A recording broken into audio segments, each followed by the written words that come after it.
It's because, as he explains it, he's like, you need different teams when you're at different orders of magnitude. And a 15-year, a 12 or 15-year tenure at another company while they go from 1 billion to 10 billion in sales is like considered totally normal. But Tesla went from 1 billion to 10 billion in 2 years or 3 years. And so that looks like a short tenure, which seems like a problem, but it's actually someone completing their tour of duty just extremely quickly. And I know Elon is a very demanding person. And I think there's a season of people's lives where they want to go somewhere that's going to everything possible out of them. They want to just give themselves over to that mission and be all in on it and miss birthdays and holidays and work 100-hour weeks and just like help achieve this incredible mission.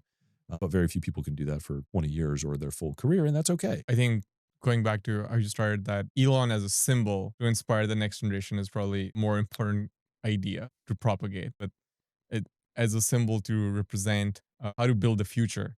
That is probably the takeaway you want And I, from the story. Another thing you brought up was the demanding Tesla culture. I wonder if that's turned out to be a feature because you get fresh DNA in the company, and maybe that's one of the reasons why 20 years later they managed to keep doing all these parallel projects, is because you have new teams coming in. It's become a feature, I guess, I of think the it is. company. It is a feature that's not without downsides, right? Like Yes. I'm sure you turn over institutional knowledge. I'm sure there are many times when people felt forced to quit that would have had many more years of great Mm, contributions. Erring on the side of firing too early mm, is pretty rare in a culture. And so I think it's easy for that bias, which actually does drive the pace of the organization and keeps the quality bar high, to turn into like, oh, it's a negative culture, mm, or it's a dangerous place to work, or somebody's an asshole, instead of like all the organization, almost every organization on earth fails by firing too late. And